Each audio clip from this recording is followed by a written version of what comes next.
பிரபஞ்சம் நேற்று யூனிவர்ஸ் நிறைய யூனிவர்ஸ் ஐயா சொன்னாங்க. அதுல வந்து நிறைய யூனிவர்ஸை படிச்சிருக்கேன். இந்த யூனிவர்ஸ் வந்து பறந்து விரிச்சுக்கிட்டே இருக்கலாம் அவர் பர்டிகுலரா சொல்லல, அனுமானத்தின் பேர்ல சொல்லலாம். உலகத்தை தான் அவர் படைச்சதா சொல்லியிருக்காரு. அதுவும் பூமி வந்து மனிதன் வாழ்றதுக்காக நேரடியா 3வது நாளே படைத்ததா 2வது நாளே படைத்ததா சொல்லியிருக்கிறார். இது பல அவங்களே சொன்னாங்க ஒரு சமயத்துல, அதாவது எரிந்து கொண்டிருந்த பூமியிலிருந்து முதலே வரலன்னு பல கோடி வருஷம் எரிஞ்சதுன்னு சொல்லி ஒரு இடத்துல சொன்னாங்க நேற்று.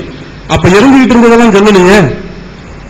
வானத்தையும் பூமியும் உருவாக்க நேரடா சொல்லிட்டீங்க. வானம் பூமியும் எப்ப வந்துச்சு? உடனே 3 நாள்ல வந்துச்சா? அது அப்புறம் நீண்ட விவாதமா போயிடும். அது வேண்டாம். அந்த கேள்விக்கு பதிலாக அவங்க திரும்பி மறு விளக்கம் சொல்லட்டும். அப்புறம் வந்து முரண்பாடுக்கு புது விளக்கம் சொல்றாங்க அவங்க. முரண்பாடுனா என்ன? அதாவது ஒரே விபச்சாரத்துக்கு ஒரே மது அருந்துதலுக்கு உள்ள தண்டனை வந்து கால அவகாசத்தில் மாறுபடுது. அதை தான் சொல்றேன். ஒரே விபச்சாரத்துக்கு புதுசு புதுசு ஆண் விபச்சாரம் பெண் விபச்சாரம் சொல்லிருக்கீங்க. ஒரே பெண் விபச்சாரம், அது ஆண் செஞ்சாலும் பெண் செஞ்சாலும் ஒரே, அதாவது அவங்க குழந்தைக்கு சொல்ல, குழந்தைக்கு சாப்பாடு கொடுக்குற விஷயம் இல்ல. 3 வயசுல குழந்தைக்கும் 25 வயசுல சாப்பிடுற விஷயம் இல்ல. அதாவது யார் உபச்சாரம் பண்ணுவா, யார் மது அருந்துவா? பெரிய மனிதர்கள் பண்ணுவாங்க அந்த விஷயத்த. அதாவது வயது வந்தவர்கள், அவர்களுக்கு ஒரு சட்டம் போதும். ஏன் குழந்தைங்களுக்கு வேணா நீங்க சொல்லலாம் 3 வயசு குழந்தை 7 வயசு குழந்தைன்னு. வயது வந்தவர்களுக்கு ஏன் நீங்க வந்து மாற்றிக்கிட்டே இருப்பாங்களா? அந்த மாற்ற மாதிரி வந்து அல்லாஹ்வுக்கு உட்பட்டது இல்லையா? 18 வயசுல அவங்க இவ்வளவு தூரம் யோசிப்பாங்களே, இதெல்லாம் செய்யாதீங்க அப்படின்னு சொல்லி அந்த ஆளுமை அவர் கூட பூத்தக்கூடாதா? நான் முன்னாடியே சொன்ன மாதிரி ஒரு இலை கூட 14 நினைக்கிறேன், அதை நான் வந்து பர்டிகுலரா ஒன்றும் சொல்றதுன்னா சொல்றேன். ஒரு இலை கூட என்னுடைய அனுமதி இல்லாமல் கீழே விழுவதில்லை. மரத்துல இருந்து ஒரு விதை வந்து காஞ்சிருக்கா ஈரமா இருக்காங்கிற அளவுக்கு அல்லாஹ்வுக்கு மனிதன் மேல ஆளுமை இருக்கிறதா சொல்றீங்க. அந்த அளவுக்கு வாட்ச் பண்ணிட்டு இருக்கீங்க. அப்புறம் எப்படி நீங்க வந்து ஒரு சாதாரண ஒரு மனிதனுக்கு ஏன் 3 சட்டம் போடுறீங்க? முன்னாடி சொல்லுங்க. இப்படி நடக்கும்னு தெரியாதா? 18 வயசுல அடல்ட்ஸுக்கு தப்பு பண்ணாத, இதை செய்யாத, விபச்சாரம் பண்ணாத, பண்ணுனா இதான் சொல்றான். திருடுனா கையை விட்டுனா அது நீங்க இப்ப திருடுனா இப்ப 3 மாசத்துக்கு முந்தி திருடுனா கையை விட்டு அதுக்கப்புறம் சுண்டுவரில் விட்டு அப்படி மாத்திக்கலையா? கையை விட்டுனா கையை விட்டு தானே, அதே மாதிரி தான் தண்டனை போடணும். ஏன் மாத்துறீங்க அப்புறம் சட்டத்தை? இது நிறைய முரண்பாடு. நிறைய ஒரு முன்னுக்கு, அதாவது முன்னால் அருளப்பட்ட வசனம் பின்னர் வந்து அருளப்பட்ட வசனத்தை மாற்றி விட்டது நீங்களே சொல்றீங்க. முரண்பாடு இல்லையா அது? ஏன் மாத்துறீங்க? அதே குரான்ல தானே சொல்லியிருக்கு.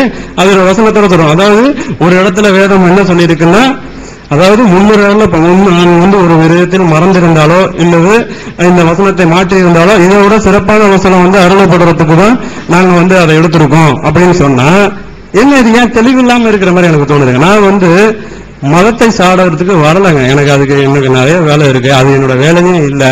நான் இதுக்கப்புறம் இது என்னோட முதல் மேடை. சாதாரணமா ஒரு பொது விவாதத்துல நண்பர்கள் கூட எனக்கு நிறைய முஸ்லீம் நண்பர்கள் அவங்க கூட பண்ண வேலை இவ்வளவு பெருசுக்கு வந்துருச்சு. அவங்க இங்கதான் உட்காந்துருக்காரு ஹாஜி முகமதுன்னு. அவர் நண்பர்களை விவாதம் பண்ணும்போது என்னை இவ்வளவு பேருக்கு கொண்டு வந்தாங்க. நான் உங்களுக்கு நான் இப்ப உங்களை பார்த்து பேசுறது கூட எனக்கு ஒரு இதா இருக்குன்னா நான் வந்து ஏதோ எதிரான கருத்து சொல்லிட்டு இருக்க மாதிரியே இருக்கு. எனக்கு நான் படிச்ச நிறைய புத்தகத்துல குர்ஆன் ஒண்ணு, அதுல எனக்கு முரண்பாடு இருக்கு. முரண்பாடு அதை தான் நான் திரும்பி தெளிவுபடுத்திக்க வந்திருக்கேன். நான் முரண்பாடு இருக்கு. அதை வந்து நீங்க உங்களோட மார்க்கத்தின் அடிப்படையில மட்டும் எனக்கு விளக்க கூடாது, மனிதனை அடிப்படையில விளக்கணும். நான் அதை புரிஞ்சுக்கணும். நீங்க திரும்பி நீங்கள் ஒரு குழுவாக இருங்க. அதுதான் மனிதர்களுக்கு தேவை. குழுவாக தான் வாழ்ந்து வந்திருக்கிறோம். ஒவ்வொருத்தரும் உணவு தேட வரும்போது குழுவாக தான் வந்தா இப்படி ஒவ்வொரு நம்ம அதுல வந்து முரண்பாடே இல்லை. மனிதநேயம் தான். நம்ம எல்லாரும் சிறப்பா வாழணும். அதற்கு வந்து விஷயத்தில் நம்ம வந்து எல்லாரும் ஒரே எனக்கு புரிந்துக்கூடிய இருக்கணும், மாற்றக்கூடாது. நான் வந்து கடவுள் சிந்தனைங்கிறத நான் கடவுள் இல்லைன்னு சொன்னாலும் கடவுள் சிந்தனை எல்லாத்துக்கும் தாண்டின ஒரு விஷயமா. நாளைக்கு என்ன நடக்கும், நாளைக்கு எப்படி மனுஷன் மாறுவான், எல்லாத்துக்கும் சேர்ந்துன ஒரு விஷயமா இருக்கணும். அப்ப வந்து மாத்திக்கிட்டே இருக்கக்கூடாது.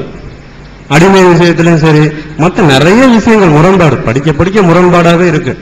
அதான் நான் சொல்றேன். அப்புறம் முதல் அந்த விஷயத்துல தேனிக்கு திரும்பி அதை சொன்னாங்க. அதாவது நீங்க அந்த மனிதன் வந்து சொல்லி இருக்கிற அந்த ஒரு விஷயமா தான் அதை நான் திரும்பி சொல்ல வரலாம். அதாவது உடனே மறுத்துட்டேன். நேற்று வந்து 1.5 மணி நேரம் வச்ச விவாதத்தை அவங்க 1 நிமிடத்துல மறுக்கலாம். இதெல்லாம் கிராபிக்ஸ். நீங்க வந்து அதை பார்த்து ஏமாந்துடாதீங்க. மனுஷன் வந்து குரங்களே வந்தா திரும்பி குரங்க மனசுல இருந்தமே நம்ம பண்ணலாம்னு சொல்லி அவங்க வந்து 1900 அந்த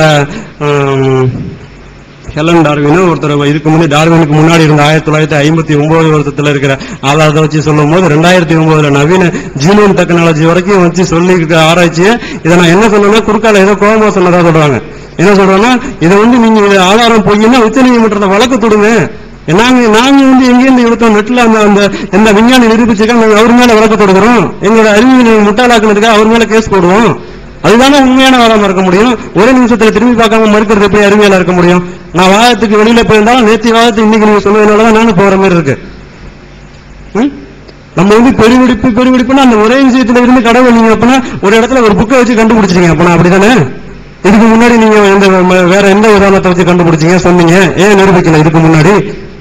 அதே ஒரு அந்த ஸ்டீபன் ஹாக்கின்ஸ் தான் நிரூபிச்சு காமிச்சிருக்காரு. அப்பனா அதுக்கு முன்னாடி நீங்க கடவுள் உங்களுக்கு யாருன்னு தெரியல. அப்பனா ஸ்டீபன் ஹாக்கின்ஸ் சொன்னா அந்த பெருவெடிப்பு தான் கடவுள். அந்த ஒரே ஒரு அழுத்த சூழ்ந்த அழுத்தம் தான் கடவுளா? சூழ்ந்த அழுத்தம் மட்டும்தான் கடவுள்னா அது என்ன விஷயம்? அது நான் வந்து அதை அழுத்தம்னு சொல்றேன். அதை நீங்க அறிவியல் மூலமா ஆராய்ச்சி பண்ண விரும்புறேன். அந்த அழுத்தத்தை காமிங்க, அதுதான் கடவுள் ஒத்துப்போம். அப்படி உங்களால செய்ய முடியுமா? அப்ப உங்களுக்கு செய்ய முடியும்னா நீங்க கடவுள் இல்லைன்னு தானே சொல்லுவீங்க. கடவுளை நீங்க மறுத்துருக்கீங்கன்னு அர்த்தம். கடவுள் நீங்க எப்பெல்லாம் ஜெயிச்சிட்டீங்க அந்த கருத்துல. வேற விதமான எந்த விதமான ஆதாரத்தை எடுத்து வச்சீங்க? நான் வந்து கேட்டதுக்கு அந்த டைனோசர் காலத்தை பத்தி நேற்று சொல்லவே இல்லை. டைனோசர் மனிதனுக்கு முந்தைய வாழ்ந்த டைனோசர் எதுக்காக உருவாக்கப்பட்டது? மனிதனுக்காக தான் இந்த உலகம் உருவாக்கப்பட்டது ஒரு இடத்துல சொல்லியிருக்கு. அவர் ஒரு நபிகள் நாயகம் சொல்லியிருக்காரு, குர்ஆன்லயே சொல்லியிருக்காரு. அதுக்கு முன்னாடி ஏன் அப்ப வந்து டைனோசர் இருந்துச்சு? மனிதனுக்காகவே தான் உலகப்பட்டதுக்கு முன்னாடியே ஏன் அதை உருவ விடணும்? அதுக்கு விளக்கம் சொல்லவே இல்லையே. இப்படி முரண்பாடுகளுக்கு மொத்த குவியல் தான். அதே மாதிரி அறிவியல் வளர்ந்த காலத்துல சொல்லப்பட்ட ஒரு அறிவு தான் அது. சிறப்பான ஒரு கடவுளோட தூதுகிட்ட தான் அதை சொல்லணுங்கிற அதாவது முதல் கேள்விக்கான விளக்கம். அதாவது ஒரு தேனீக்கு இருந்து வந்திருக்க தேனுக்கு வந்து ஒரு சிறப்பான அறிவு இருக்கிறதல்ல. நிச்சயமா அது தேன் அதை வெறுமனே உறிஞ்சினை மட்டும் எடுத்து வச்சா வீணா போயிடும் தெரியும். அதை உறிஞ்சி உள்ள போய் அதுக்கு கெமிக்கல் எல்லாம் வரும்போது தனித்தனியான உள்ள கோர்வையில் நடக்குங்கிறத நீங்க அறிவியல்லேருந்து நீங்க எப்படியும் சொல்லியிருக்கலாம். அதை இது வந்து ஒரு ஆய்வு, அதாவது நேரடியா வந்து அல்லாஹ் சொன்னாருங்கிறதுக்கான இது இல்லை. அப்புறம் நேற்று கேட்கப்படும் போது அது நேரடியா எப்படி சொன்னாரு, உருவம் இருக்கான்னு கேட்கறதுக்கு அதுக்கு எனக்கு சொல்லவே இல்லையே.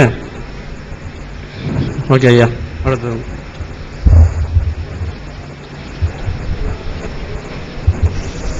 இப்போ தேனி படத்தை போட்டு காமிச்சாங்க. அதுக்கு வந்து 2 வயிறு இருக்கு. இதை வந்து முன்னாடியே குர்ஆன்ல சொல்லியிருக்காங்க. அதை நாங்கள் வரவேற்கிறோம், அதை மறுக்கல. அப்படி இருந்ததுன்னா மகிழ்ச்சி. ஏன்னா எந்த ஒரு மதத்தோட நூல் எடுத்தீங்கன்னா அங்கங்க இது மாதிரி கொஞ்சம் கொஞ்சம் இருக்கும். ராமாயணத்துல பாத்தீங்கன்னா ராமன் ஒரு அம்பை விட்டானு ஒரே செகண்ட்ல 1,00,000 இலைய பொத்துக்கிட்டு திரும்ப அந்த அம்பு அவன்கிட்ட வந்ததுன்னு இருக்கு ராவணனை கொல்லும் போது.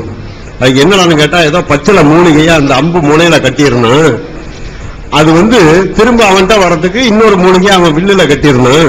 விட்டனா ஒரே செகண்ட்ல 1,00,000. இப்ப நீங்க சொல்றது அறிவியல் பூர்வமா இருக்கு. தேனி இருக்குங்கிறது போட்டோட காமிச்சிட்டீங்க. ராம செஞ்சதுக்கு காமிக்க முடியாது. அதை இங்க சொல்ல வேண்டிய காரணம் ஒண்ணு இருக்கு, அதுக்காக தான் சொல்றேன். அப்ப அந்த அம்பு அவன்கிட்ட திரும்ப வந்தது. ஒரே அம்பை அவன் திரும்ப திரும்ப பயன்படுத்திட்டு இருந்தான் அப்படின்னா இப்ப என்ன சொல்றாங்க கேட்டீங்கன்னா ரேடார்னு ஒண்ணு கண்டுபிடிச்சிருக்கான். ஒரு ஆகாய விமானம் பறக்குதுன்னு சொன்னா 400 கிலோமீட்டர்ல இருந்து 700 கிலோமீட்டர் ஸ்பீட்ல பறக்கும். அந்த ஆகாய விமானத்தை நீங்க எங்க சொல்றீங்கன்னா ஒரு 30,000-40,000 அடி மேல போயிட்டு இருக்கும்போது நீங்க குறி வைக்கும் போது அந்த ஆகாய விமானம் அங்க போயிட்டு இருக்கும் குண்டு போகும்போது.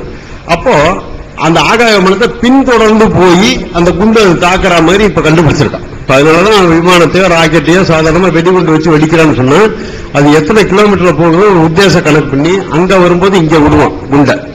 அதுவும் இதோ கிராஸ் பண்ணும்போது கிட்ட ஒரு 10 கிலோமீட்டர் இருந்தா கூட அந்த ராக்கெட்ல போய் அது ஒட்டிக்கிற மாதிரி, அதாவது காந்தம் வந்து இரும்புல ஒட்டுற மாதிரி கண்டுபிடிச்சிருக்கான். இவன் என்ன சொல்றான்னு கேட்டீங்கன்னா எங்க ராமன் அப்பவே அம்புல அந்த மருந்தை கட்டிவிட்டான், அதான் இப்ப கண்டுபிடிச்சிருக்கான்னு சொல்லுவான். அப்போ ஒரு போக்கிரித்தனமான ஒரு கதைய இன்னைக்கு இருக்கிற அது குண்டை வெடிக்கிறது நமக்கு அது உடன்பாடு கிடையாது. ஒரு தேவையில்லாத கண்டுபிடிப்புன்னு கொடுத்துடலாம். அது நிறைய இருக்கும். ஒரு கத்தியை வச்சுக்கிட்டு கொலையும் பண்ணலாம், பழமும் நடக்கலாம். அது மாதிரி ஒரு ஆகாய விமானத்தை தாக்குறத எங்க ராமன் அன்னைக்கே கண்டுபிடிச்சிட்டான் அப்படிங்கிற. அது மாதிரி இப்ப குர்ஆன்ல இப்ப நாளைக்கு வேணா அந்த தேனிக்கு 3 வயிறுன்னு கூட விஞ்ஞானம் நிரூபிக்கலாம். அப்ப இதுல நீங்க குர்ஆன்ல வந்து 3 வயிறு இருக்கு தேனிக்குன்னு சொல்ல முடியாது. அப்ப இந்த சப்ஜெக்டே நம்ம விட்டுருவோம், வேற ஒண்ணு எடுப்போம். அன்னைக்கு செல்போன் கூட சின்னதா ஒண்ணு வந்துடும், அது இந்த இடத்துல இருக்கு அப்படின்னு. அதனால அங்கொன்னும் இங்கொன்னுமா இருக்கிறத விட்டுட்டு இப்ப ஐயா சொன்ன மாதிரி மனித நேயம் அதுல எவ்வளவு இருக்கு, இன்னைக்கு நடைமுறைக்கு அது ஒத்து வருமா, இன்னைக்கு அதை ஏற்றுக்கொண்டவர்கள் அதுபடி பின்பற்றி நடக்கிறார்களா, இதுதான் எங்களுடைய கேள்வி. இன்னைக்கு வந்து அவங்க மத நூலெல்லாம் ஏற்றுக்கிட்டா எல்லா மத நூலும் என்ன சொல்லுதுன்னா நல்ல கருத்தை தான் சொல்லுது. அன்பா இருக்கணும், திருடக்கூடாது, பொய் சொல்லக்கூடாது, அடுத்தவன் பொருளை கொள்ளையடிக்க கூடாது, ஏமாற்றக்கூடாதுன்னு சொல்லுது. ஆனா இன்னைக்கு ஜெயில பாத்தீங்கன்னா எல்லா மதத்துக்காரங்களும் சிறையில் அடைக்கப்பட்டுதான் இருக்காங்க, இந்த மதத்தை ஏற்றுக்கொண்டவர்கள் எல்லா மதமும். அப்ப இது ஒரு ஒப்புக்கு இந்த படிக்கிறதுன்னு ஒரு பழக்கம் வச்சிருக்காங்க. அதனால